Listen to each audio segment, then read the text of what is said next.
Hey, good morning, everybody. Glad you're here. Rita Hickman, body mind expert, shiatsu massage therapist, and I help women in narcissistic and toxic relationships.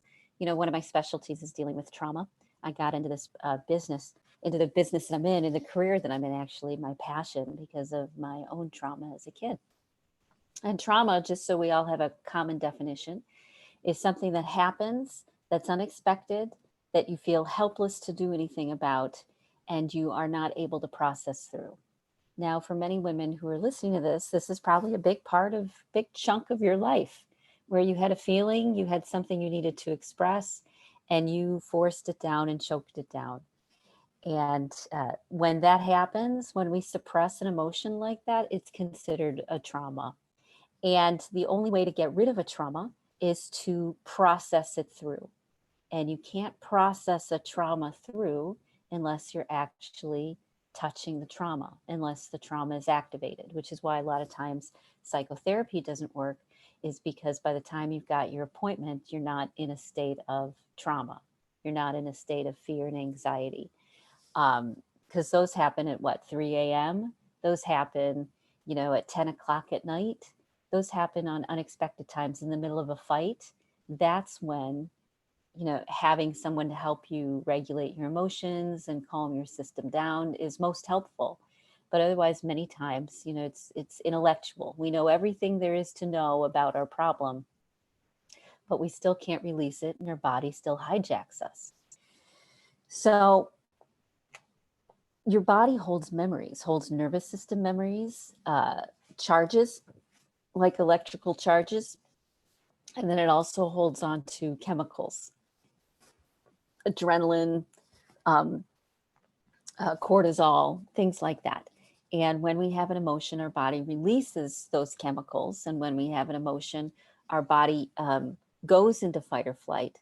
But if we don't process it, if we don't get out of fight or flight into a calmer place and be able to feel it and release it in our body, then it's going to control you.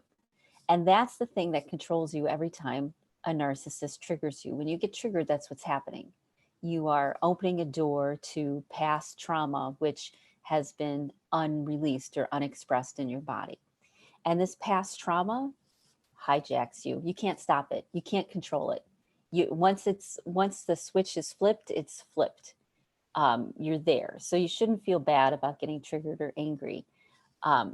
However, you don't have to be trapped. Those emotions and thoughts and feelings don't have to be trapped. And when you get them off of your nervous system, when you get them out of your system and you're able to physically process an emotion, you don't react so strongly. A narcissist can let's say lie right to your face, and you see through it, and you're not angry, but you're not numb either. You're not protective and in shock and disassociated, but you're also not attacking and pointing fingers and angry. You're just able to let it be because you don't have as much of an electrical charge around it. Now, you can do this if you sense that something's going to be a difficult time, like you can sense in the air, your intuition says, I might want to think about this. You can deal with the emotions then, absolutely. If you're feeling tense, if something is tense, you can absolutely excuse yourself to go to the bathroom. Many times you'll feel more tense than you'll respond to the tension faster than other people will around you because of your sensitivity and your trauma. So when you start feeling tense, and before a situation gets, let's say goes downhill, you can excuse yourself and go to the bathroom for a minute or two. Very few people will stop you from doing that. Maybe a narcissist will in the middle of a full blown episode, but if you notice it as soon as you notice your tension and you excuse yourself to take care of it, most people won't stop you. And it will give you a good footing. It will give you some balance. It will take some of the emotional and energetic charge off of your system. Now, this works with past things too. So when I was 4, I had some trauma. And that trauma made almost every morning since very difficult for me, because waking up in the morning, my body would go back to that uncertain place, that fear place, that anxiety place. And it caused all sorts of stress related problems. I had heartburn, I had stomach issues, I had IBS, I had migraine headaches. I was dehydrated. Um, I would get sinus problems. I didn't have full lung capacity. I felt disconnected from my body. I didn't enjoy touch or sexuality or connection or intimacy with other people, especially in the morning, because that's when my body was in its most vulnerable, frightened place. Probably because it was dehydrated and the sugar was low because I've been sleeping for 8 hours. So my body wasn't in a good place. But every morning for decades, I would wake up in a state of anxiety, which would feel like a clenching in my stomach or a clenching in my gut or gas. It might feel like gas, or it might feel like I've got pressure around my heart, or feel like my head and my neck are heavy, or I can't think clearly, or I'm very angry or irritable. These are all combination of physical, mental, and emotional kind of working together in your perfect little storm. So I dealt with this every morning when I was most vulnerable. And I found out that this was the perfect time to do these two tools, to do this clearing. Because when you can touch an emotion, when you feel it, which means that something has to trigger it, a movie, a feeling around you, a memory, something has to trigger the emotion first. And when the emotion is triggered, you're able to release it. And when you release it, you may have some weird side effects like shaking from adrenaline, or sobbing, or flushing of your face, or your heartbeat may speed up. You'll have these physical responses to being present in this emotion and releasing it. Maybe you'll have excess sweating. Maybe you'll have to pee immediately. Suddenly your guts will, lock up. All of these things are normal side effects when you stay present with an emotion. But many times I'd be in that, I'd be present without any tools, without anything to help me let go of it. There was always that saying, let go with love. And my question was, well, how the hell do you do that? How do you let go with somebody with love when you're still really angry and scared of them? How do you do this? This is how. Okay. Tool number one. It's not just, coming down from cultural medicines. This has been one of the best body mind tools that have come out over the last, let's say, 6 to 7 years. And it's a tool that has been tested and studied on thousands of people. And that this is because of the crossing of the arms, has neural connections crossing in your brain to left to right to process, like if you're familiar with EMDR, it's the same sort of thing. It's like EFT, emotional freedom technique, the tapping on your face. It's not tapping, but it uses similar philosophies of releasing that electrical energy. And I like this way better because it's more soothing. When I do EFT or tapping, I feel like I'm doing it for forever, and I'm tired of tapping my face, and I'm tired of moving my arms, and my face is tired of being tapped, and how many things do I have to work on? So I like this much better. There's many aspects of it, which you don't see in the simplicity of it. But this is a very effective way to dial down an emotion when you're in it. So step number one, give it a number 0 to 10, whatever the emotion is. You don't have to necessarily name it. You don't have to come up with the I'm disgusted or I feel or think this. That will come later. That comes on the other side. On the front side, you just have to label your feelingness level. If it's 4, a 6, a 10, and notice where it is in your body. Just notice where you feel it the most, in your shoulders, your whole body, in your stomach, in your head, your forehead, whatever it may be. Give it a number. Now here's the simple part. Cross your arms, right on your left bicep, left on your right bicep, and stroke down your arms 20 times. 2. So we're going to do this together. You ready? So think of an emotion that's been bothering you. Feel it a little bit, activate it a little bit with a memory or a thought. Don't take the biggest one you can, because this is just practice. Don't go for the biggie. You're going to resolve it. Go for something that's, middle of the road, that's been bothering you or irritating or stressing you out lately. Okay, you ready? 20 times. 1, 2, 3, 4, 5, 6, 7, 8, 9, 10, 11, 12, 13, 14, 15, 16, 17, 18, 19, 20. Now you need to name it again. This is a processing loop, so you need to give it a number again in your body. Hopefully it went down. Worst case scenario, it stayed the same. Worst case scenario, it got worse. So how does this work? When you're triggered by an emotion, you go into your amygdala, you go into your fight or flight. It's called the sympathetic nervous system.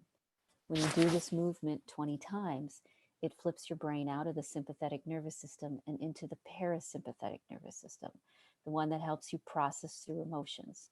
You have to be in your parasympathetic nervous system if you're going to process emotions. And this 20, the naming it, the giving it a number, the 20 strokes and giving it a number again gets you out of your sympathetic into your parasympathetic and processing through the emotion and letting it go. Because remember, that's a trauma. Trauma, unexpected, helpless, and you didn't process through. This lets you process through it and get to a better side. If you can't do this physically, because let's say you're in the middle of an argument with a narcissist, you can imagine doing it.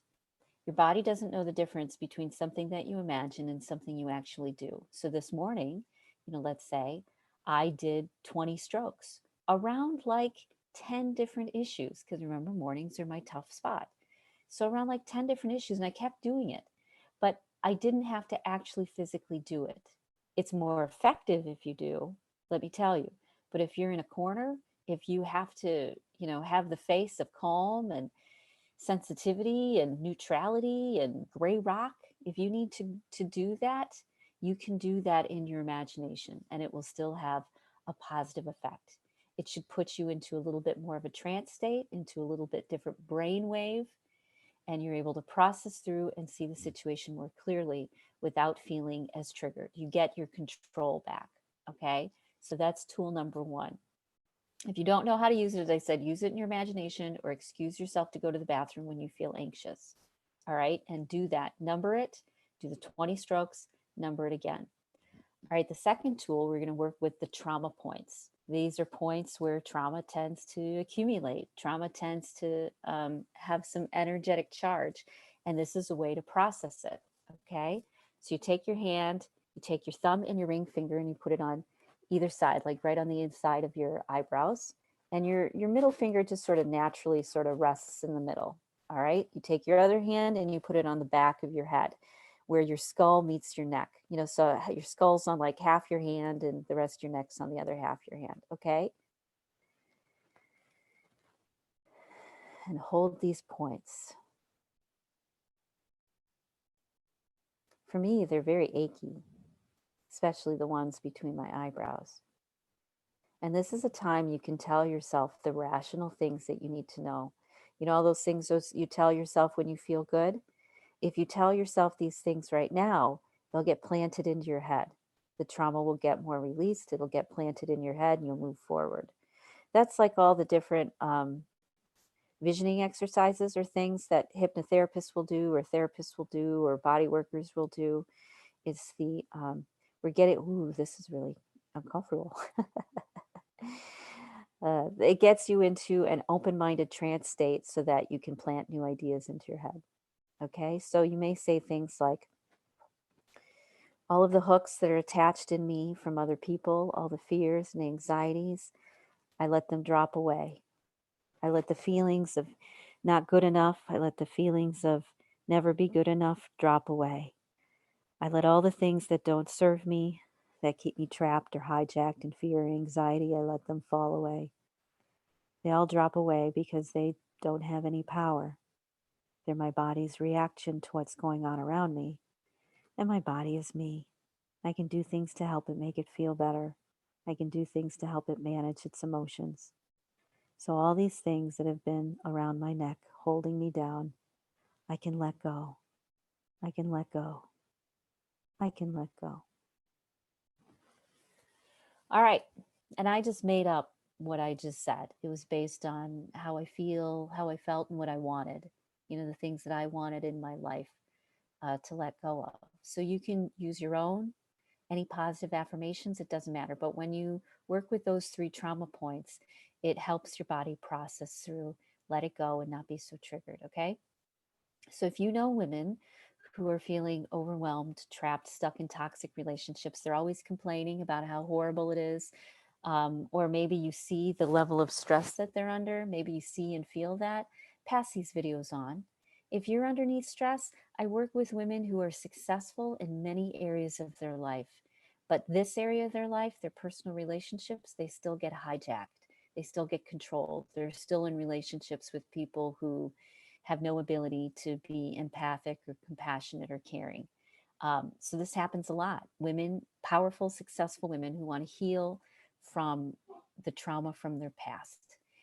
And that's what I help them do, because this stuff is scary and not a lot of people understand it. They don't get it. It doesn't make sense to them as to how someone who is so successful and so skilled can end up trapped over and over in narcissist relationships that control them and push them to their limit and use up their energy and their time when it needs to be spent really helping people and creating a bigger impact in the world and loving people better instead of being in fear and trauma. Okay? There's ways around this. It doesn't have to be so hard, really. Reach out. We've got a whole library of narcissism live streams that are searchable. I've got a beautiful group of women that I work with. It's a community. What a healing community it is, too. And I work one on one with women. So they can do something like work with me, coach with me once a month and have the group, or they can coach with me once a week and have the group, or they can do a year-long program with me. They can do 3 months with me. We can do an intensive where you dive deep into this stuff and just get it off your system. I can help walk with you through new relationships so that you do them in a healthy way that raises both of you up, even though you both still have baggage going on.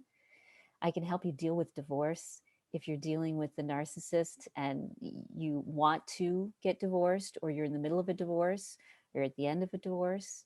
That's what I'm here for. I'm a narcissism expert that will help you walk through this stuff in the most graceful, positive, lifting up, nurturing way that we can, because it really doesn't have to be making you sick. Okay? Have a great day. Have a great Friday. Have a great weekend. And I'll talk to you later. Bye.